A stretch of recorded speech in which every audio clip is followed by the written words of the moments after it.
I guess this is where I have to come, perhaps to take the bus back to the airport. So I made it here, and Podwelski, and this is where all the buses are. I took bus 300 to get over here, Podwelski. All right, so what can I say? For starters, I got up, I went to the gym, and then I prepared for my day. I packed my bag and everything, and then I went downstairs from the hotel to get some breakfast. I got breakfast. Breakfast starts at 6 in the morning. Got my breakfast. I went to the airport. Now I'm basically staying at the airport, so all I had to do was cross the street and enter, and everything was fine. So after I did that, I went to where did I go? Yeah, I went to the airport and I stood in line. The line was longer than I would have liked it to have been, and also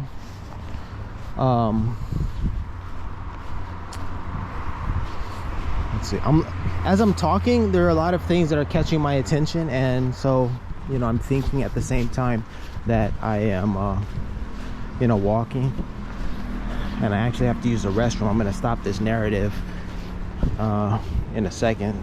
I think I see toilet. Hopefully it's a free toilet. You have to pay at a lot of these places, and it looks like it's closed. Looks like all of this is closed, so won't be using the restroom here.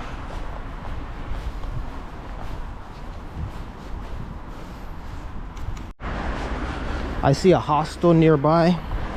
I walked up these steps and now I'm doubling back. I see a hostel, so I'm gonna go over there and ask to use their restroom.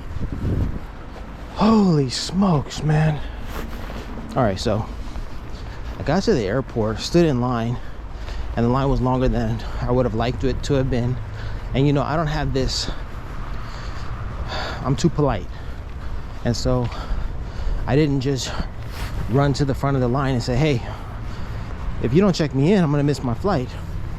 I just figured, you know, things are gonna work out, and I'll be polite because I don't want to be that dude who's, you know, rude and all that. So by the time I get to the front of the line, basically they wanted to close the gate, and it was over. They were like, we're done. And so I received an email that said my reservation had been canceled already because I hadn't checked in or booked my flight. All right, I'm gonna go in here and try to use the restroom, dear guest. I don't want to be the rude American who's just has to use the restroom and pulls over to the side. I just might have to do it though.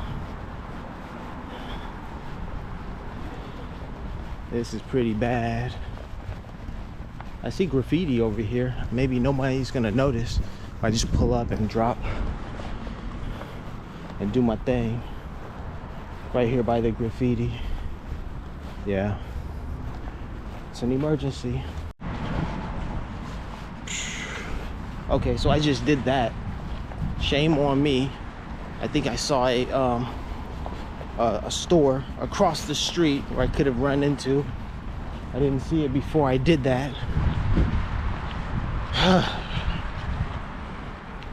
Note to self, bring a portable potty thingamajig even when traveling like this.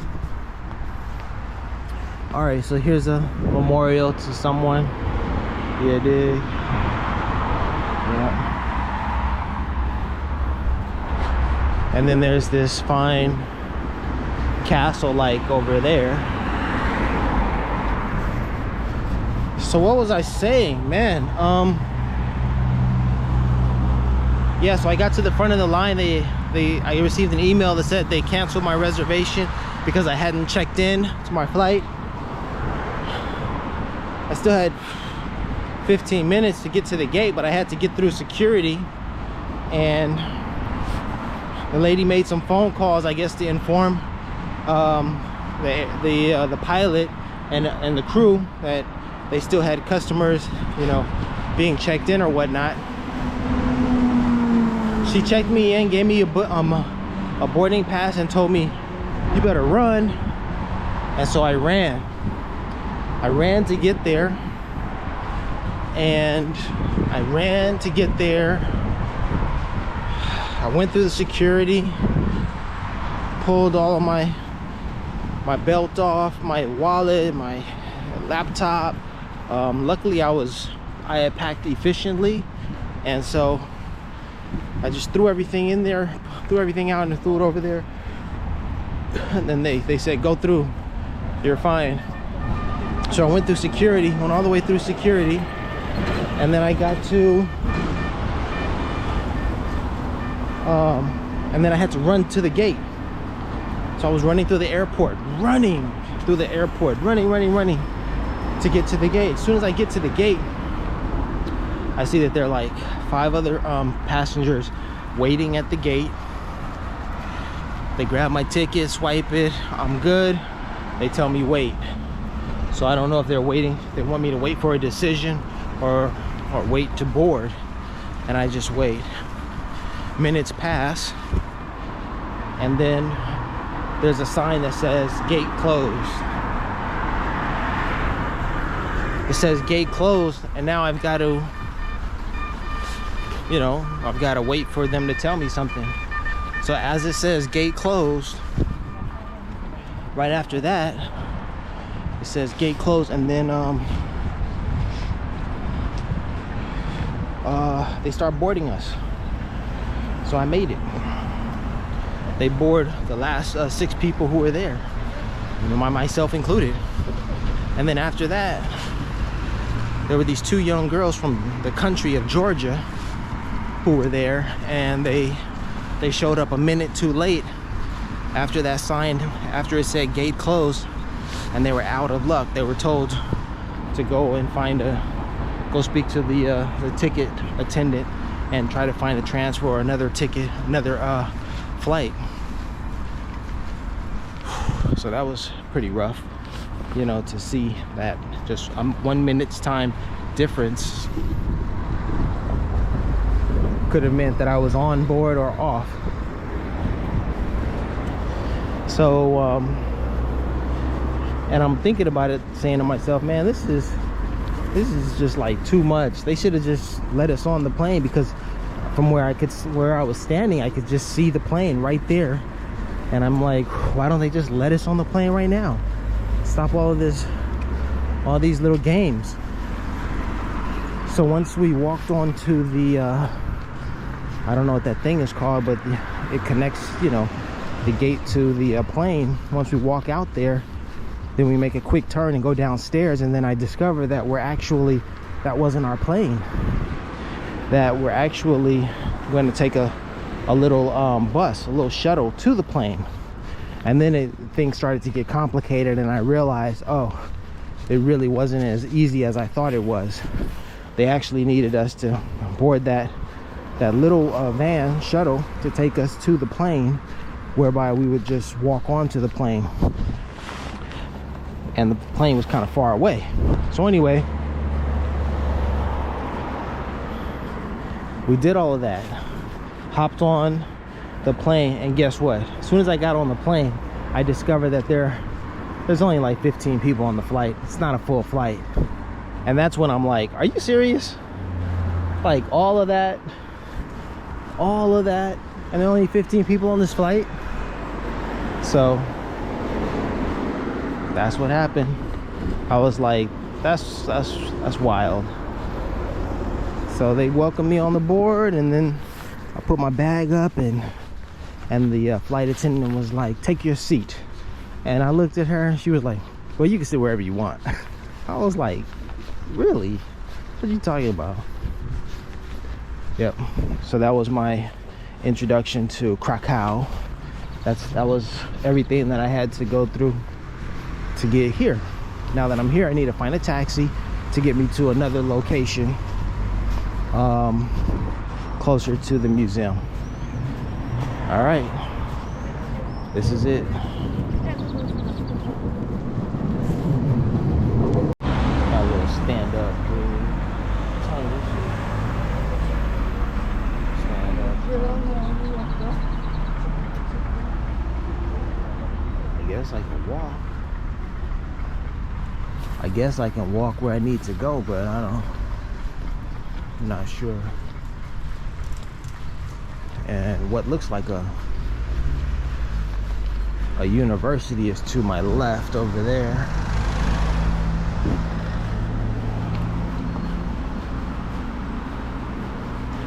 So what is happening right now is I'm waiting, not waiting, but getting my bearings, figuring out, you know, where I need to be to take the bus to go back to the airport later on today. But also the tour starts at 10. It's I've got about an hour or so to get to the location, and so with that time I'll do a little walking, just a little, and then hopefully I'll find a taxi, or I may go over there because that really looks like a very nice, looks like a university, and I may have better luck finding a taxi. In fact, I see a taxi driving down that way right now. So let me check it out. Let me check my phone and see what's going on. Poland.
Well, this is Sunday service.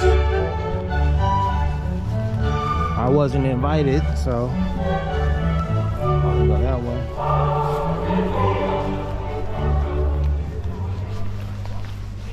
So I'm not gonna crash the party. Anyhow, I'm gonna make my way.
Golden Tulip. That's a hotel where I stayed in Oman as well as in Ghana. Is that a hotel, the Golden Tulip? Or is that just a popular name? Something's happening.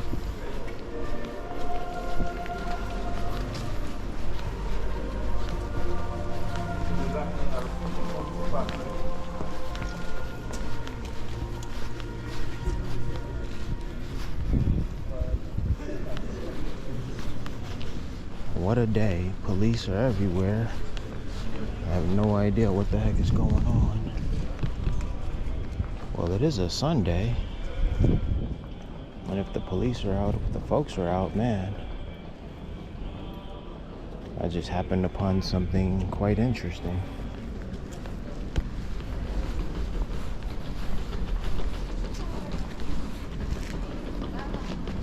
No idea whatsoever.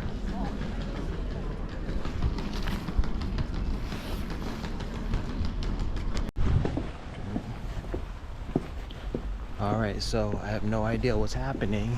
I'm in the middle of the city. There are police everywhere, but it seems to be a political or it's an event, because the older people are coming out with their chairs to sit down, like this gentleman and these folks here. And so something is happening.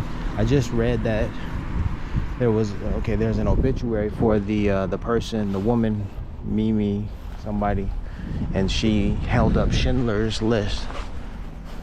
Held up, does that mean like stop the list from being, I don't know. I really don't know. I need to ask somebody. So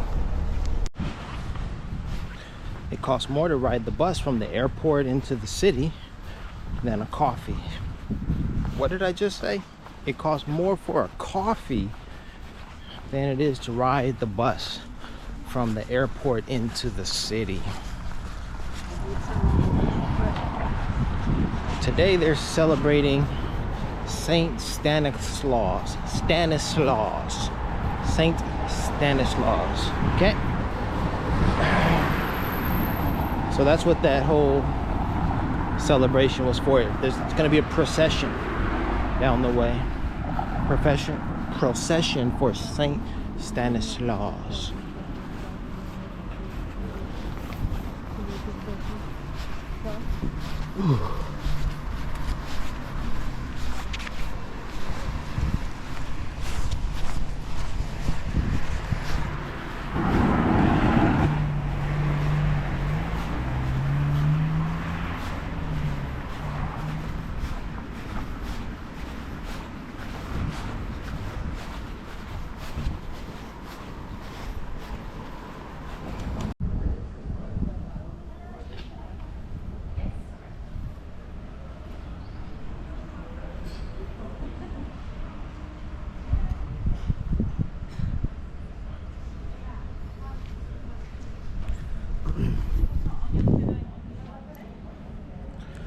Alright, well, I made it here at the Arthur Schindler's museum or factory tour.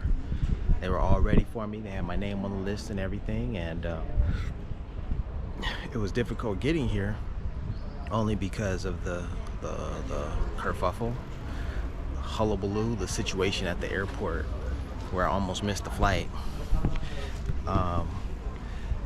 I was so amazed because the flight was only 28 minutes long. She said, I thought the flight was going to be 55 minutes, and then when we boarded, she said, "And prepare yourselves for our flight. It will last for 28 minutes." And I was like, "What? That's what I'm talking about. 28 minutes. Let's get on. Let's get off." So here I am in KraKow. Ha ha! Wow, baby, KraKow. Just kidding. It's quite somber. It's a Sunday, and they're celebrating Saint Stanislaus. So when I came in, the procession was at least the streets were emptied for. So our tour guide our tour guide is testing the ear pad with all this stuff, so everything's good, everything works out.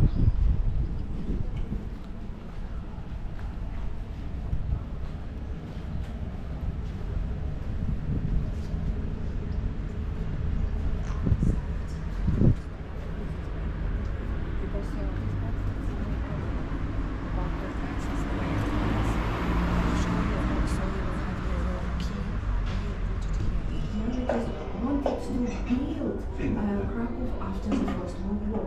That's why looking at these photos, you can see that their faces are very big.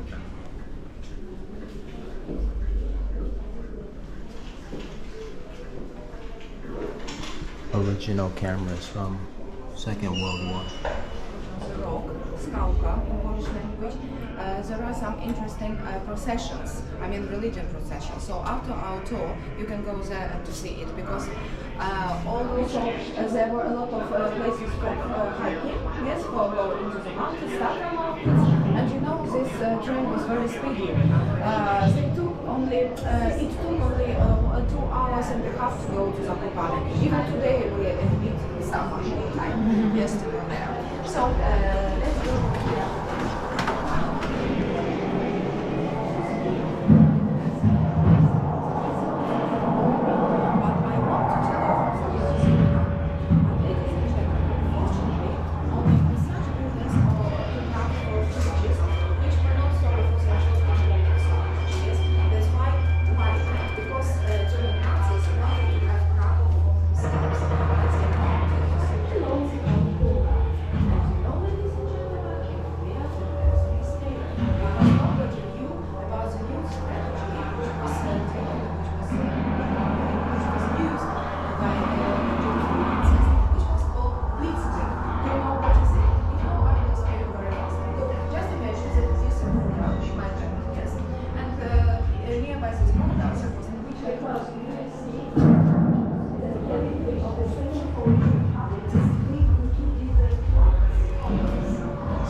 Conversation and this explanation. And in the streets of KraKow, there are appeared such flags instead of flags, I mean Polish ones.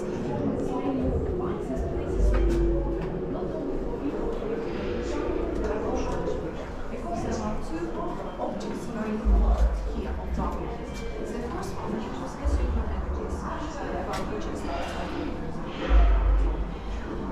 from 14th century in this cathedral, they were coronated, and after that there's a liberation because of the after the 17th century and even now it is the city of Florence. So you know it is a beautiful building from the 11th century, and these soldiers came here and they used this photos, and these photos were found in KraKow. Some of them are just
And he told the professors, because you didn't listen to me, because you started in this academic year without permission, because you don't agree with the new power, you will be arrested. And took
and also they were checked when they left the ghetto in the morning and came back in the evening because they were not allowed to bring any kind of food. You know, also it was a problem for them. But I want to tell you that KraKow ghetto.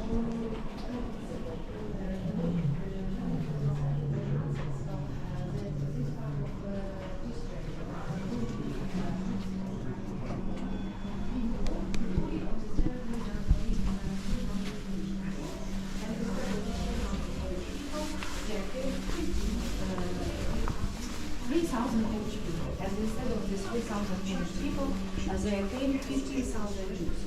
And you know, according to the documents, I mean, memory of some witnesses, they wrote very often in two. I mean, from this period of time, but in reality, they didn't belong to Ostrog's secretary, and I will explain you why. In 1944, when German Nazis knew already that the German are not going to win this war, so they began to liquidate, to evacuate a factory. It was called as Deutsche Fabrik in German language. In short form, it is there was related in short form DEF. DEF was the original one, and do you know what? Also, it is map. And you know what is interesting? That this map, it was not painted on the paper. It was painted on the wall. After the Second World War, here there was another factory. They produced wine. And you know, only by government from KraKow, it was decided to establish a museum here in 2010. And you know, when they began to renovate this cabinet, they found this map because it was painted just, you know, so that's why it is original one. And here Oskar Schindler marked the way of the German troops and also Polish troops during the Second World War. In a moment I will tell you about Oskar Schindler himself, but follow me please, and I will show you such place in which we will Oskar Schindler's face. So, and in the end of our talk, I will show you their photos. And also, when we were waiting for the opening of this museum, we could see these photos from outside, yes? And from inside also, I will show you especially one photo. In a moment, I will tell you what. So, if you watched it,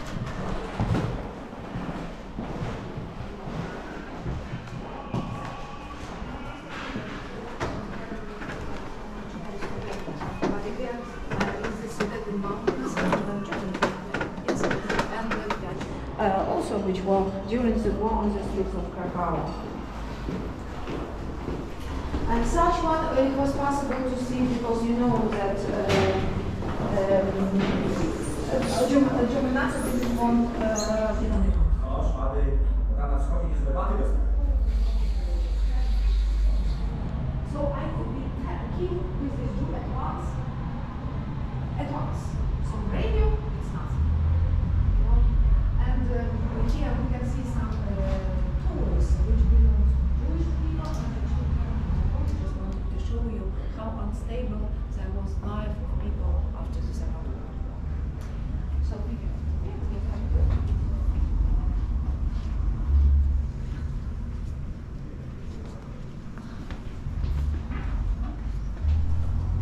children. They were sent usually to concentration camps, so that's yes. And it was written here that a girl wrote, I have a sister, and I was taken to concentration camp. She was older than me, so she was more than 80 years old, but she went with me because she didn't want to leave me. Yes, so such positive things, such very sometimes drastic, but positive. The people wanted to support each other.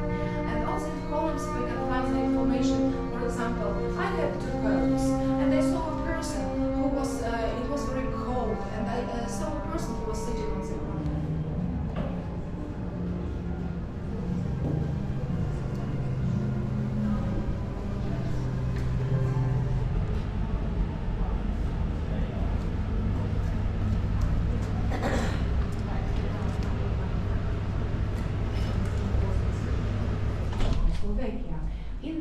Not far from his native town. And look, according to the rule, his Jews couldn't go at once to this new place, to this new factory. They had to be marked in the nearest concentration camp, disinfected, and after that they would be sent to this new place. What about men? 700 men, it was okay. They were sent to the nearest concentration camp, which was called Rosen. They were kept for some days only. They were marked in a special book, disinfected, and they were sent to the new place. What about 300 women? It was a problem, quite a problem, because in 1944, and it happened in 1944, the part for women in Rosen was liquidated. And that's why these women were sent to Auschwitz. And because of us, because of, I don't know, I had... Okay,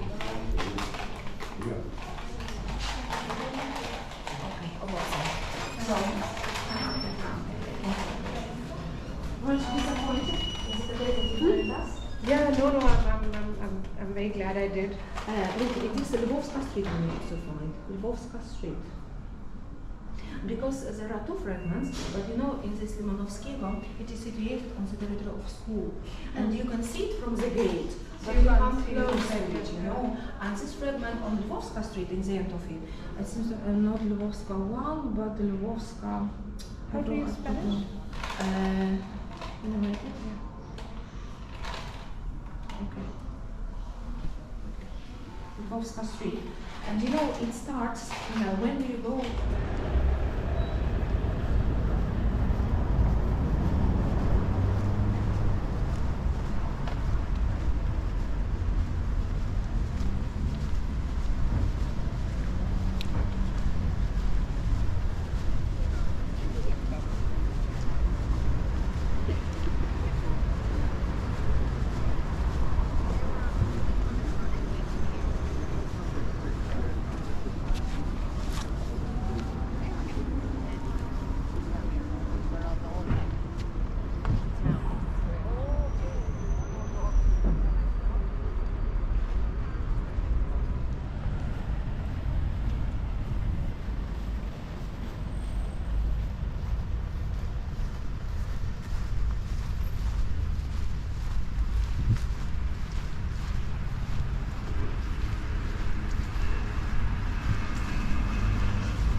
Nah, I'm not gonna wait in that line.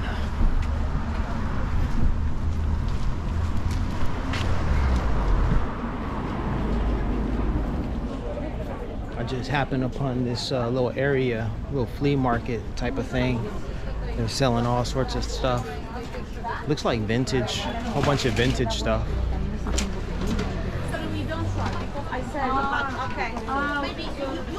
She has some perfumes and stuff.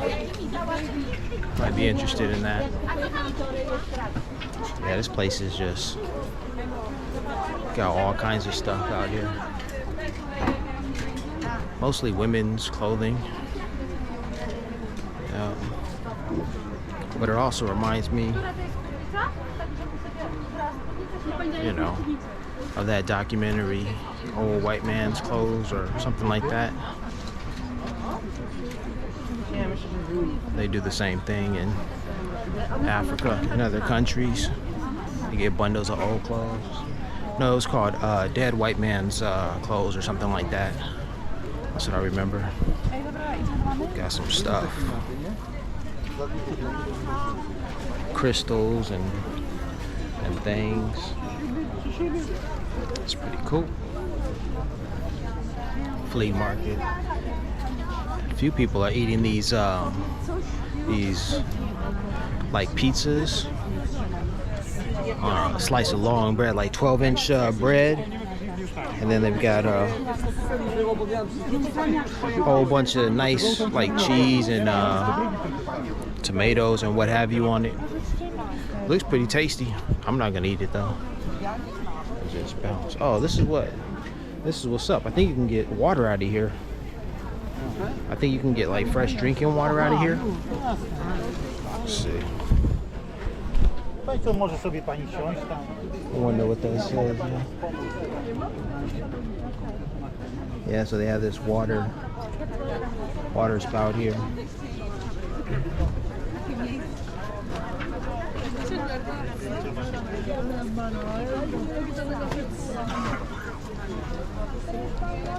Water suitable for human consumption, it says.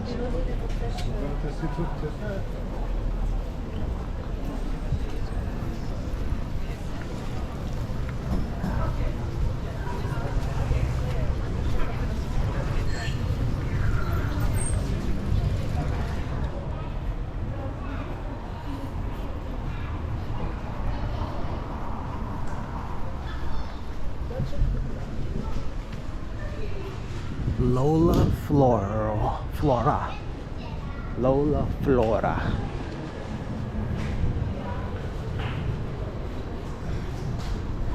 These streets and the way they're designed remind me a lot of Cuba. Walking down these narrow streets like these. They're cleaner, better well kept. They didn't suffer from the humidity and all. Oh yeah, I remember this street. I remember where I am. Came down this way. Different stuff.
right, so I'm walking back over here to where the buses were, and these look like bus drivers over here.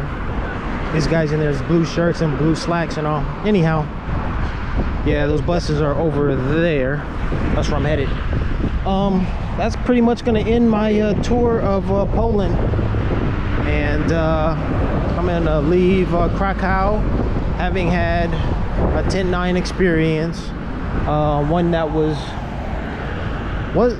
it wasn't intentional, but I mean, I did make some decisions that made it work, made it happen.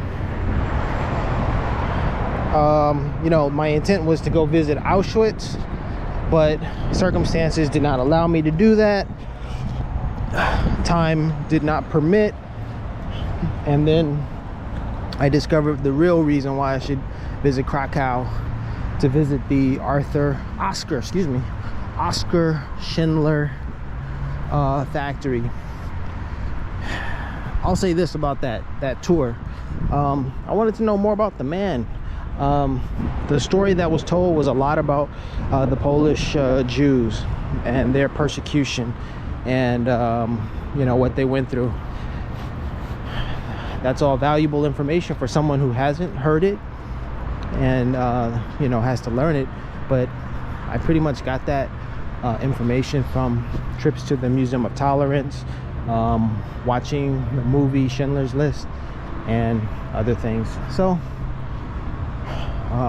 I wouldn't say that I would pass on the experience. It's always good to revisit information, revisit stories, to get a deeper sense, a deeper appreciation for the lessons that we must learn from those experiences. And that's about it. But as far as, you know, tourism goes, if you're coming for tourism and you're unfamiliar with the story, all right, let me just stop beating around the bush and just come out and just say it. Look, you can skip that tour. The Oscar Schindler tour, I mean, yeah, there wasn't much of the factory left, and it was like, yeah, the factory didn't exist. They had like facades up to give you the impression that it was at one time it was a whatever. No, they didn't even make it out to look like a factory. There were only a few remnants of it ever being a factory. Outside of that, everything was constructed to give you the idea that it was within the walls of a ghetto, within the walls of a, you know, I guess a death camp and all other things. It was there to show you all of that kind of stuff. It wasn't there to show the factory, to show the lives, really, the experiences of those who worked there. It was mostly the Jews who suffered there. All right, so that's going to end my trip to Poland's KraKow, and that's all I'll say. So peace.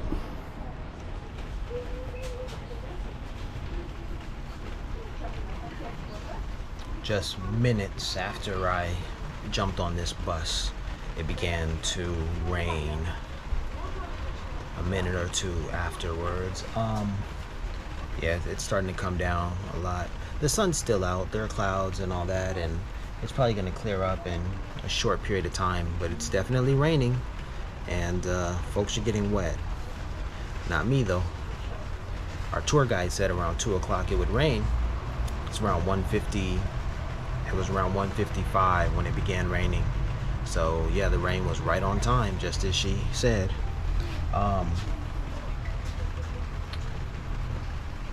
Yeah, so I'm just sitting on the bus.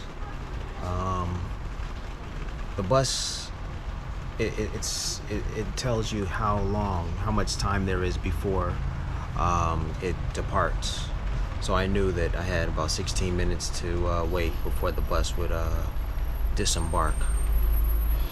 And yeah, So I just jumped on, purchased my ticket, and I sat down, and that's when it started to rain. So,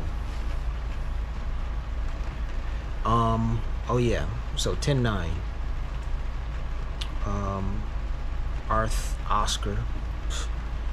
Oscar Schindler died on October 9th, 1974. So there you have the 10-9 connection, and really the 10-9 connection that resonated with me when I lived in Saudi Arabia. See, I was in Saudi Arabia, and Netflix had Schindler's List as one of the movies available to watch. I hadn't seen it. I knew about it. I knew about it for many years, and I hadn't seen it. I knew it was a long movie, almost 3 hours, or maybe it is 3 hours. And I decided that I had the time in Saudi Arabia to watch it, so I gave it a shot, gave it a try, and I watched it.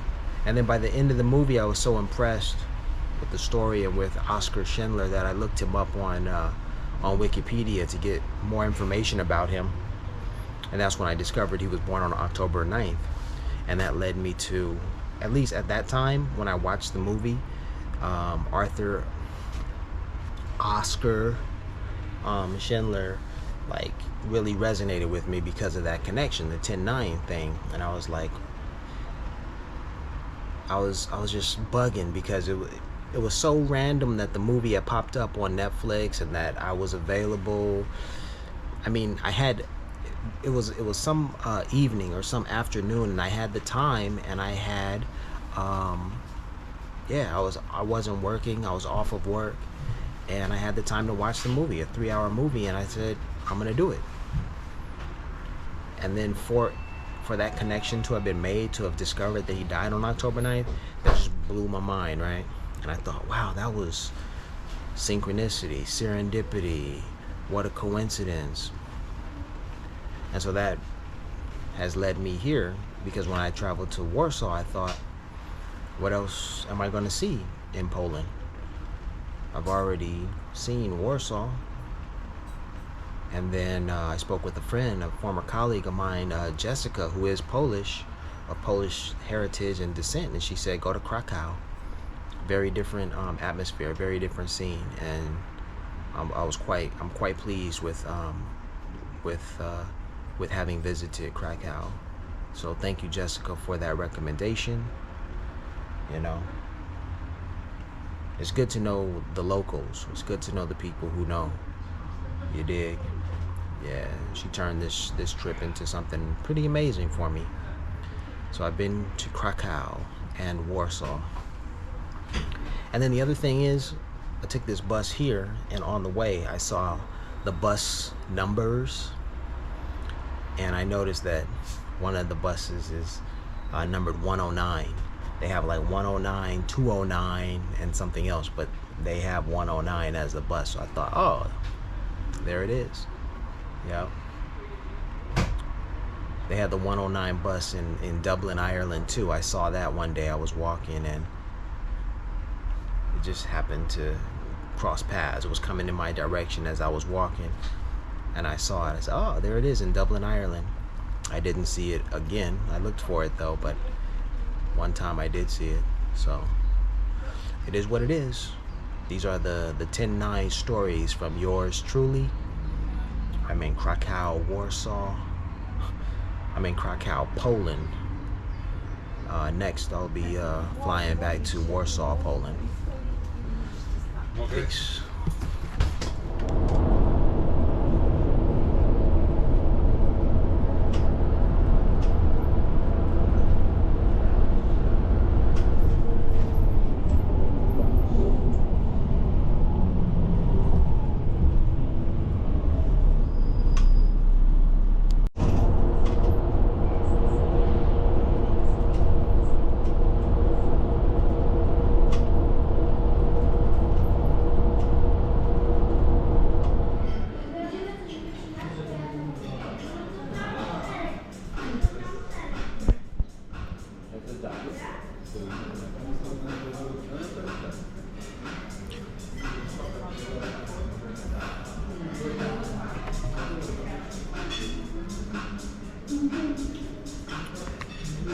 This is an issue of National Geographic about Jesus.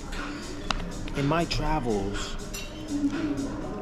I sought to make books, magazines rather, detailing my travels, my journeys, and sharing those stories with my family, because so much of my adventures have been alone, and I wanted to share the experience with my family to help them understand where I've been and what I was doing with my time. Magazines such as National Geographic really were the template from which I based all of my books. Sure, it's very difficult to match the quality of a National Geographic. In fact, there are so many people who work to produce a magazine like this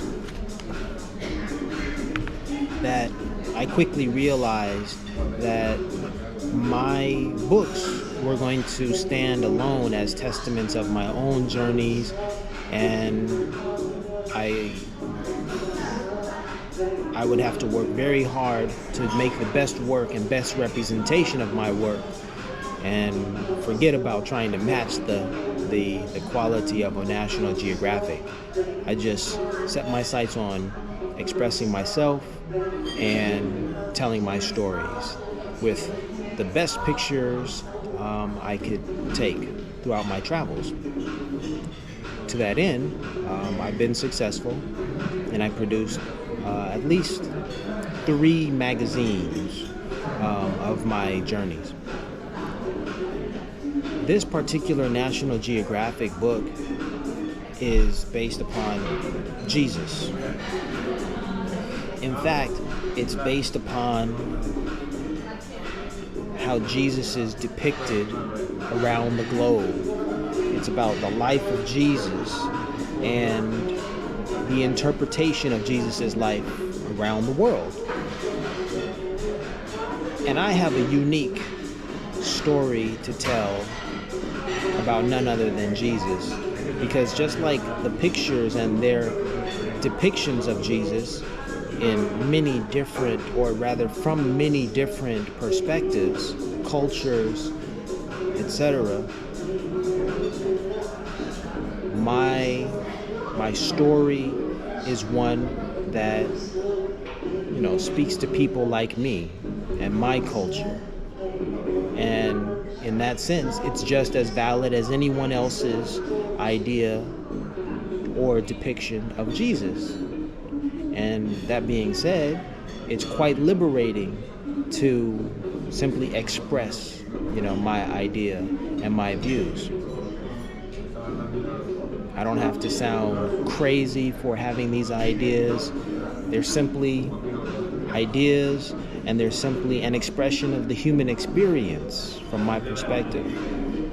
So with that said, I hope you enjoy what I have to offer, and basically sit back and enjoy the ride, because the experiences that I've had and that I will convey to you, boy oh boy, some of these experiences are doozies. All right, so yeah, embark on the journey of discovering my story with an open mind, and I think you'll enjoy yourself a lot more. All right, with that said, I'm going to sign off. Larry Wiggs, and I'm going to get back to reading National Geographic's issue about Jesus.